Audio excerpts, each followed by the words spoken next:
This podcast is recorded at the University of Sydney's Camperdown campus on the land of the Gadigal people of the Eora nation. They've been discovering and sharing knowledge here for tens of thousands of years. I pay my respects to elders past and present and extend that respect to all Aboriginal and Torres Strait Islander people.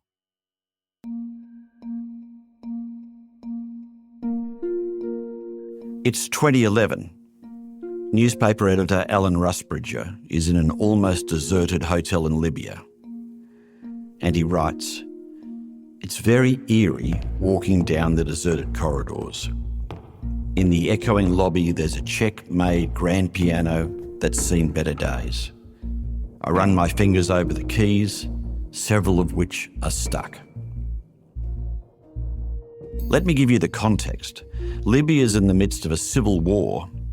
Alan's the editor-in-chief at The Guardian, and one of his best Middle East reporters is missing. Meanwhile, WikiLeaks founder Julian Assange is making life hell for the newspaper too. But Alan's made himself a promise.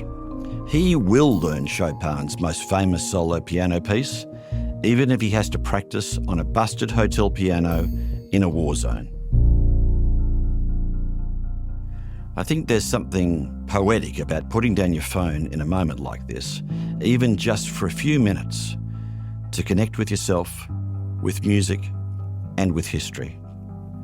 It's something I think about more often as our modern media environment gets increasingly confused and confusing.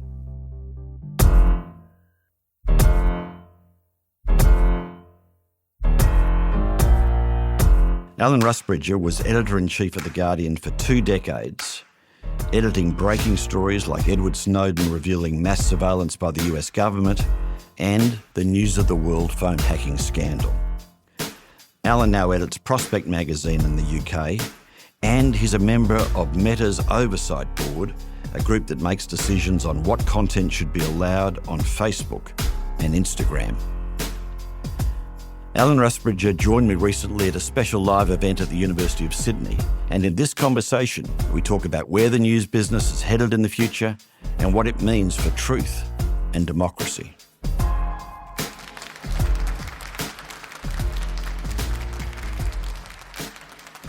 Alan, you've been in the news business for decades now, but especially in the last few years you've been thinking and writing a lot about the news business and its impact on democracy. You wrote a book called Breaking News in 2018 about the destructive impact of technology on journalism. A few things have happened since 2018. Do you think things are getting any better? How optimistic are you? Broadly, no. All the trends that I was writing about in 2018 have been accentuated, so the economic basis for journalism has got worse. I'm sure we're going to talk about owners and the kind of people that want to buy media and how they're behaving. And social media, which, I've always been a social media optimist, and I think unlike a lot of journalists who just didn't want anything to do with it from the start, I liked a lot about social media. I like less about it now. I think that the great promise that held out has gone. And then we've got this wave of populism, which almost deliberately sets out to discredit journalism, and I think it's doing it quite successfully. So, I'm sure we'll find some shards of optimism in our talk, but I think the general trend has not been good. So let's get close to home. One of the great symbols of the changing of the guard in the media world is Rupert Murdoch, who owns Fox News and News Corporation, which in Australia includes The Australian and the Sydney's Daily Telegraph. Rupert Murdoch globally still wields enormous power, possibly the only media baron who can get Donald Trump on the phone, can get Anthony Albanese on the phone. But there's been extraordinary reporting in recent weeks about his empire being at risk because of infighting around the family trust. In a way, he's last of the old-style media barons. How do you think that's going to play out? And what would the demise of News Corp and Murdoch mean for news as we consume it? Well, in a way, it's a rather sad story. I think if Murdoch had retired at a normal age, given up, around the age of 70, his obituaries would have been much more positive than they will be when he does die, because a lot of bad things have happened in that last 25 years. The phone hacking scandal, which has cost him nearly £1 billion and counting. There was the Fox Dominion scandal, which was really about the whole character and style and dishonesty of the company, the way that he's run it, and so on and so forth. So, a lot of bad things have happened in the last 20 years. And now we have this rather pathetic side, I think, of somebody trying to control the company from beyond the grave. I mean, we've all lived with proprietors who have been desperate to exert their power while alive, but I don't think we've ever seen a press proprietor who has tried to remake a family trust so that the company that he's created continues in a one political conservative position after he's died. And to do that at the cost of a terrible breach in the relationship with your kids is sort of unimaginable to most people. So it's I mean, of course, anyone who's watched Succession as a piece of entertainment drama will be gruesomely fascinated by the details that have emerged. But you can't help feeling this is a sad ending to a remarkable career. When you look at the impact that he still clearly has over the Australian newspaper business in particular, over key Fleet Street titles, over Fox News, to what extent do you think it's Rupert Murdoch himself who's the special source on that execution, and that irrespective of if it's Lachlan or someone else who's running the business, it just isn't the same without Rupert exercising that sense of fierce control over what this company stands for? It's him. You can't get away from it. He has set the ethical tone, the political tone, the commercial tone of that company. And, the very fact that, the two most prominent contenders for the job, Lachlan and James, his sons, are completely different in political outlook and in what they would like to do with that company, shows you that it all comes up to him at the top. And he's run the company in a very unique way. For instance, during the phone hacking scandal, his son was at the top of the operation in London, but underneath was a woman called Rebecca Brooks, who Murdoch is very loyal to, very fond of. Her position became intolerable. She left, was paid something like £10 million in a payoff. She stood trial, she was acquitted, and then Murdoch rehired her. Well, I can't think of a company in the world where somebody who had overseen an ethical catastrophe within the company would then be rehired. But that's the way that he runs the company. And so in the end, you have to say, it's all him. Do you think, it's interesting if you look at the New York Times reporting in particular on that case. I mean, the case in Nevada, Murdoch's saying that he has to keep control of this trust and pass it on to Lachlan because of the unique contribution it's making to a conservative voice in global media.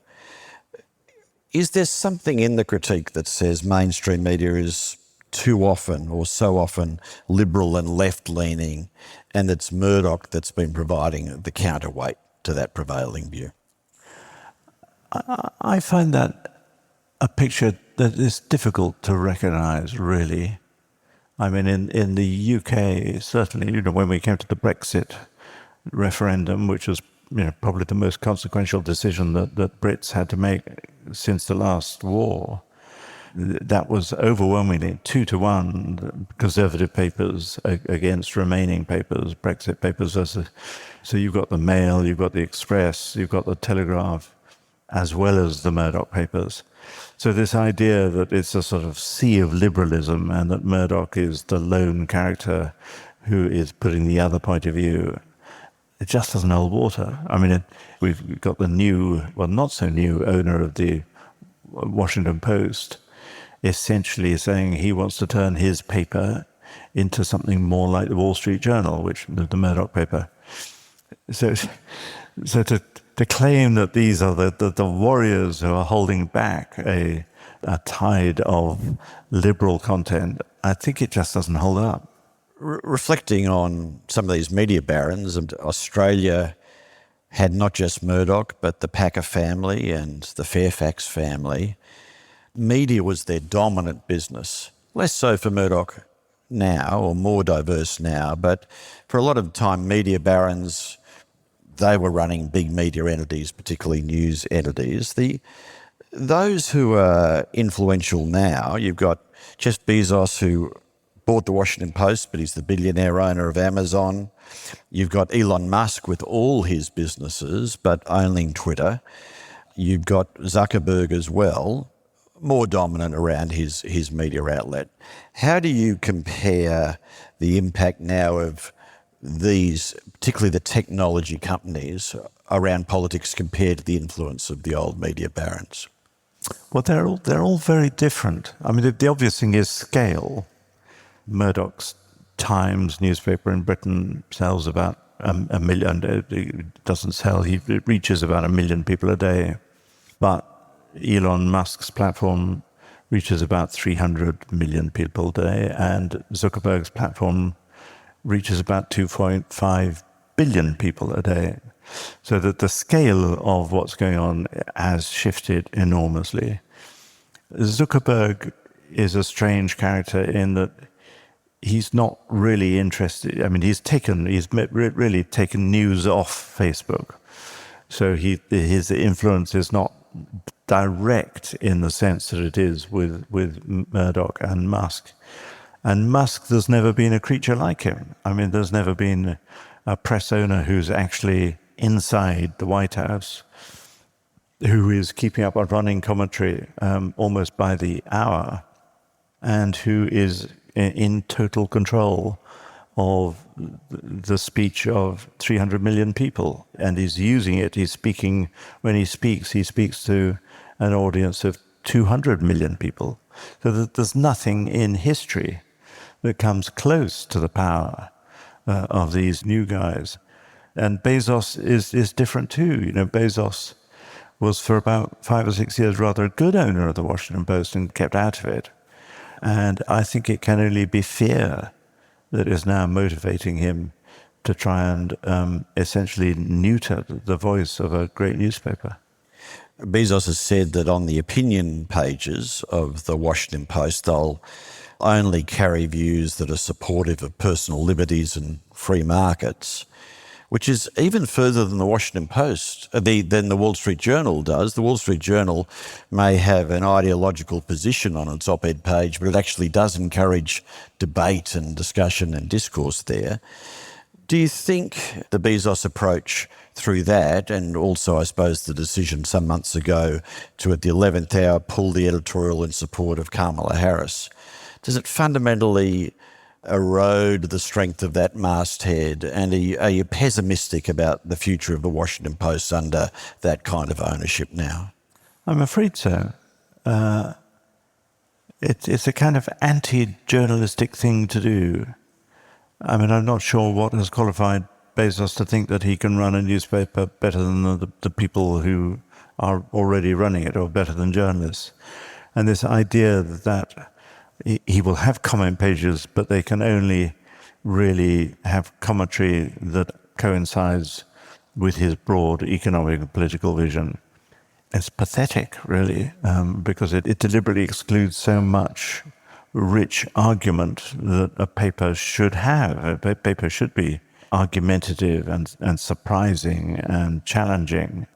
And just to read pieces that are in favor of free markets and individual liberty is so strange. I mean, what Trump is doing on tariffs is not exactly to do with free markets. Does that mean that Bezos would never allow any criticism of Donald Trump? I mean, in the wake of the extraordinary showdown between Zelensky and Trump in the Oval Office, I turned to the Washington Post to see how they would handle it. And for about 24 hours, you could see they didn't know how to handle it. I mean, there was just no meaningful commentary there at all. The moment you've got a proprietor who's sort of issuing edicts like that, you completely disempower the staff. Tell us what it's like to be on the Meta Oversight Board, and why did you accept the invitation to join it? And has your role on that board evolved over time as Meta has changed in recent years? Well, the reason I joined, as I said at the beginning, I rather like most social media, and I think it's an incredibly important force in the world, and it affects the speech of literally billions of people. And the one thing that we've learned about speech through the centuries is that you don't want governments anywhere near controlling the speech of people. And I would say you don't want Mark Zuckerberg controlling the speech of people. So if it's not to be Mark Zuckerberg and it's not to be governments, that sort of is inviting a group of people who are independent of either to try and make choices about really difficult things. It's almost like a sort of taking a class in philosophy. Sometimes there are 21 of us, we're around the world, we've come from a variety of backgrounds, and we're dealing with the limits of speech. You know, should there be any limits to speech? What are the likely consequences of hateful, bullying, violent speech, pornography, blasphemy, protection of children, political speech? And so each one of the cases we take is fascinating, and Meta is obliged to do what we say. So if we say it was a mistake to leave that up, take it down, they will do that. And or alternatively, if they took something down and it should, we say actually you should have kept it up. Ditto, and those should have precedential value. So they then say, well, look, that case is like the one that they judged on. And we could also do policy papers where we say you're getting this wrong, or you should be running the company in a different way. I think it's been really interesting and valuable. On January the 7th, I think it was, Mark Zuckerberg then announced a series of sweeping changes to the way that they were going to think about that moderation of content. And you've got some crazy people now in or around the White House who think literally that any attempt at moderation is censorship. So Zuckerberg has got a decision, because 95% of Facebook users don't live in America, and we know that half Americans don't agree with Trump. So Zuckerberg is going to have to decide whether to change his entire governance of this incredible thing that he's built in order to suit 2.5% of the users. It's going to be interesting to see how it plays out. Do you think it's likely that one day you'll just open the email and find the oversight board is no more? I think that's entirely possible. I think it would be short-sighted, because there is this thing called the rest of the world. And certainly in Europe, and I think probably in Australia, people are, well, I know in Australia, people are saying, actually, we do have to place guardrails around content, and we do expect the companies to be, in some sense, responsible for what they're publishing. So in Europe, you have the potential of enormous fines for Facebook if they can't prove that they have got systems in place. So if they're going to just scrap all the systems, then Europe's going to come after them. And I think that could trigger, a big standoff between Trump, who will then reach for his tariffs. So it's not a small story. Yeah. Just on the tech bros, one of the things is they do project as tech bros.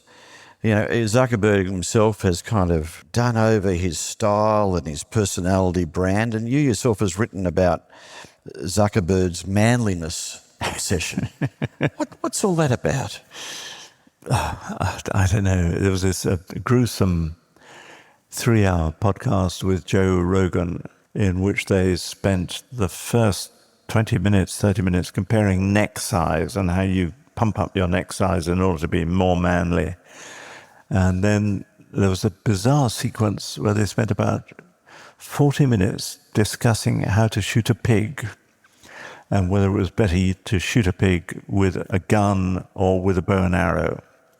And Zuckerberg was trying to do all this sort of banter as though he had actually been out there shooting pigs with bows and arrows. And it sort of feeds into this sort of white masculinity, Andrew Tate style. I mean, a lot of it just doesn't feel very normal. Well, the podcast here has reached an interesting dividing point. We could go into pig shooting versus with a bow and arrow or a rifle, or we can get on to other matters. Let's move on to other matters.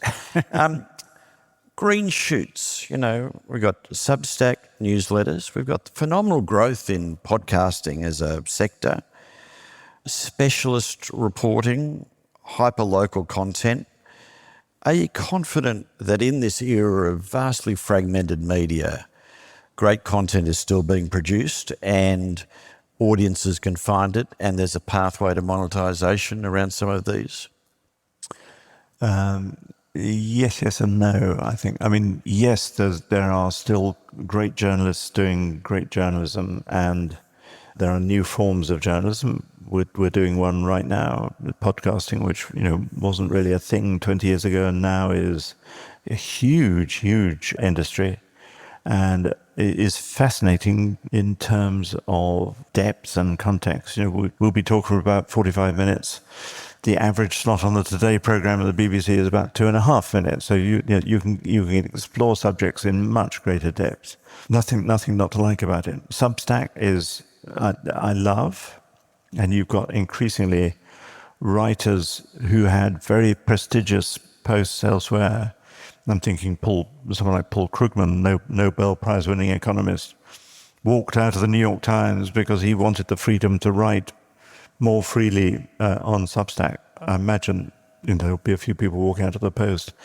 I mean, the difficulty with Substack is, I will pay for 2 Substacks, 3 Substacks. I don't want to pay for 20 Substacks because that would become really, really expensive.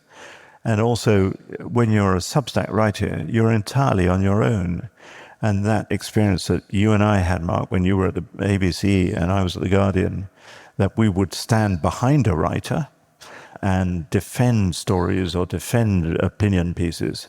They're very much on their own there. And I just can't see how that is resilient editorially or financially. But let's praise it while it's there. I think if you speak to journalists, they can be pretty worried about AI tools and what AI tools can mean to the future of journalism, and over time, whether you can train these instruments to write perfectly credible stories which will be valued by the readership. But I've heard you speak, in a sense, more optimistically about what AI can do to fill some of the gaps that exist around journalism today. How do you think through the AI challenge and opportunity? Well, I think clearly there are ethical and practical difficulties, and the number one rule is that I think you have to be transparent with the audience and tell them whether they're reading the work of a human being or a machine. But much of the work that I used to do, and anybody who went to work on a local newspaper 50 years ago, 40 years ago, 30 years ago, you would be covering all the bodies that exercise power or spent our money. So you'd be looking at the police, the health service, you'd be in all the courts, you'd be in all the council meetings, you'd be looking at the planning inquiries, blah, blah, blah. There would always be a reporter in the room. And those days have gone because the advertising that paid for those reporters has now gone elsewhere. So you've got democracy that is operating in darkness. And people have begun to start suggesting that actually an organization like the ABC or the BBC could be the spine where you had every meeting or court or planning authority would be recorded and would have an AI transcript produced, and possibly go further than that and start generating stories. Now, of course, you'd have to be really sure that AI was not hallucinating and making mistakes. You might want to check every word that goes in.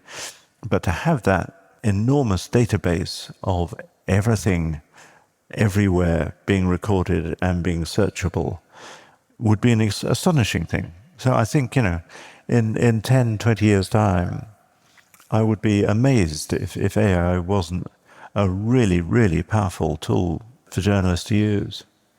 One of the challenges that the media faces is, they're great public institutions, but trust in institutions are declining everywhere. Trust in government, trust in universities like the one we're in now, trust in media organisation. How do we rebuild trust in the media? It's such a complicated question. I was reading, there's a little startup called Semaphore, and it comes in my email every Monday morning, run by Ben Smith, who used to run BuzzFeed. And Semaphore had a series of charts this morning, which shows for the first time ever, more Americans positively don't trust the media than do. So it's an all-time low in trust in media. But this has been a declining pattern for decades now. And the response of journalists has generally been to shrug, as though it's got nothing to do with them or their art. And I think the problem is that even after 200 years, let's say journalism as a craft is 200 years old, there are things that we can't agree, we just haven't discussed or thought about deeply enough. So a very fundamental thing, if you train for journalism school in America, you will be taught that objectivity is the most important thing, that you come completely as a blank sheet of paper to any story and you must never display any prejudice. If you go to any British journalism school, you're likely to be taught that objectivity is a phantasm. It can't exist, that we're all human beings who bring our prejudices to bear in the choices that we make with stories. Well, that's two completely different ways of expressing the art of journalism. And I think that readers can sniff this, readers and viewers. And what they keep saying is that we don't want comment mixed with news. And yet, in an awful lot of news organizations, comment and news are almost intermingled. And so I think that's one of the main reasons for distrust. I mean, in that same story this morning, Mark Thompson, who used to run the BBC and now runs CNN, was trying to be sort of breezy about it and saying, well, I want my viewers to be distrustful, which I think is a bit sort of too clever by half. Yeah. Because actually what we're talking about is a catastrophic loss of trust at the very time when we're swilling in disinformation, misinformation, and I think there needs to be a very fundamental conversation amongst journalists about how we get back to this craft. We should be able to say to people, we have a craft of getting near the truth. We have a craft for getting at facts. It's a toolkit. And we are the people who can do it. And the fact that fewer and fewer people believe that now is really dangerous. You're involved with the Reuters Institute for the Study of Journalism, and one of their recent reports has said that interest in news is declining and news avoidance is increasing. It might just be our background is in news and journalism. I think you could say the world has never been more extraordinary and more fascinating, and the news has never been more important. So what do you attribute to that decline of interest in news and the increase in news avoidance? It's certainly measurable. So the guys who wrote that report for Reuters, Ken, it's a bit like trust. You can see usage of news falling off. And there are a number of reasons. I think one is distrust. I will go and find sources of news, which might be my friends on Facebook or Reddit or wherever, because I trust them more than I trust conventional news. A lot of it is that the news is so terrible. For a long time I was following, there's a photographer in Gaza called Mutaz Azaiza, whose pictures were just, shattering. and he had a following of 17 million. So he was probably the most famous journalist in the world at that point. But boy, did you need a strong stomach to look at it. So, and I think Ukraine is the same. Climate change, there's evidence that says that people are terrified by the thought of climate change. They can't really bear to read about it because they think, I don't know what I can do about it. So I think there are many reasons behind it. And, people are coming up, so some of it is format. If you do a great TikTok and can explain something in a minute in a really punchy way, that's a very valuable thing to be able to do. And then there are, for instance, in climate change, there are people who say, well, we must stop terrifying people. So let's change our approach to writing about climate change or broadcasting about climate change. Let's give people hope and solutions about how we're going to solve this, because people cannot bear to be frightened by it. So yeah, I think it's a variety of approaches. And if you were editing a big newspaper again, would you have a strategy to how to get people interested in those stories, interested in news again? Well, I did this big campaign. I wasn't a big one for campaigns when I was running The Guardian, because I think, again, you get this blurring of comment and fact. But we did do a campaign called Keep It in the Ground. And the thought of that was to try and get readers who we knew were switching off reading about climate change to feel that they could do something. And the whole strategy was to take the most polluting companies and for readers to try and do personal divestment from it.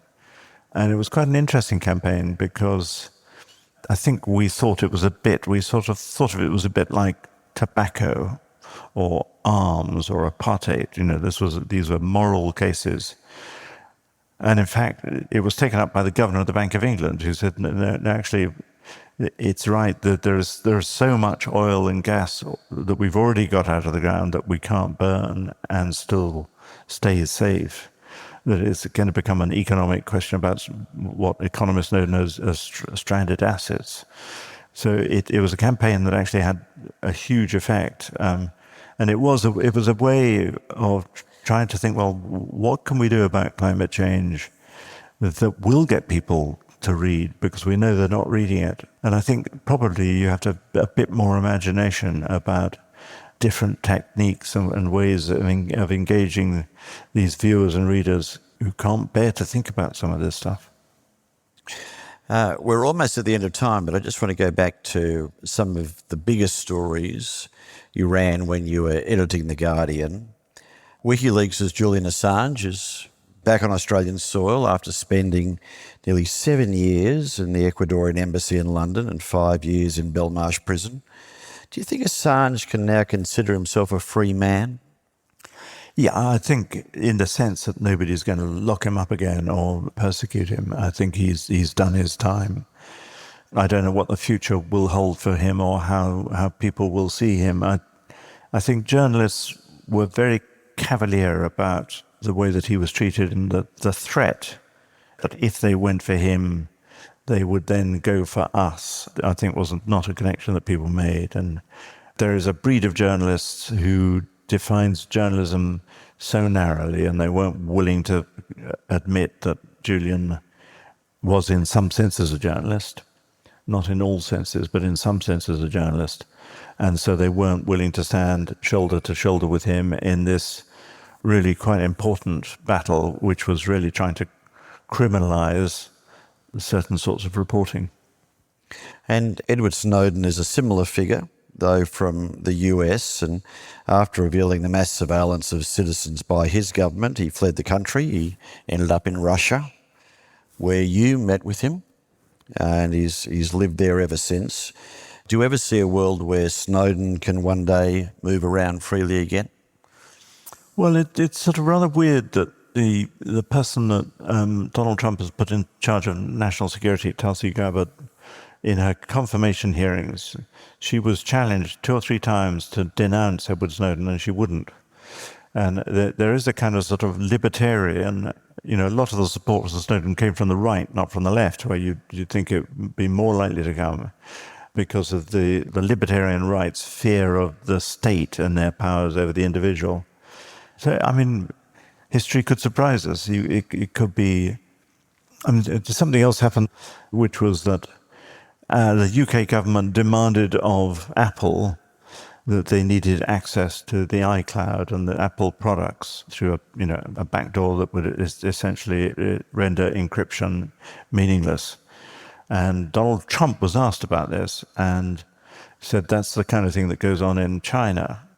So these ideas of the state's power to keep us under surveillance, I think weirdly he might get a better hearing from Trump than he would have done from Biden or Obama. You talk about the state's power to keep us under surveillance. Finally, the huge story where you identified the media's power to keep us under surveillance through the phone hacking story. Truly a shocking revelation at its industrial scale around the morality and the ethics of media and big traditional media companies. Do you think the world has changed since those stories have been written? And do you think people can have greater confidence in the ethics and morality of traditional media organisations as they go about their work now in a post-phone hacking world? I would be surprised if there was mass criminality going on inside newsrooms nowadays in the way that there was, and it wasn't just the Murdoch organisation. It had become endemic and a complete disregard for people's privacy. It was like if you worked in one of those newsrooms, there was no such thing as privacy. So I think that has changed. I think the system of regulation that was set up after Leveson has proved to be pretty feeble, like the system that existed before. And that sort of moment where people stopped going to Rupert Murdoch's parties, suddenly people thought, oh my God, this is what we always knew. And there's the real sense of fear amongst the police, politicians, regulators, other journalists, MPs. They didn't want to go near that man and his organisation, quite rightly, because they knew that this was a vicious organisation that would take them down. And what's come out in the paperwork of these hearings that I think now will not go ahead because Murdoch's got the money to buy the silence of these people. But we can see in the paperwork allegations that the MPs who were questioning Murdoch, you suddenly got a tail on you, or the people would start bugging on your phones. And so that sort of sense of impunity, what can I say? People have started going to Rupert Murdoch's parties again, So I think the criminality has stopped, but the impunity is still there.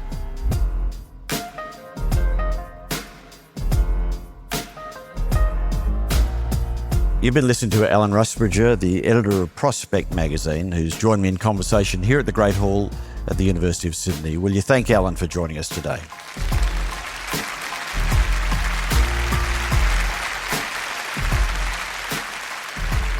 That's Alan Rusbridger, the editor of Prospect magazine. Alan joined me for a live conversation in the Great Hall at the University of Sydney.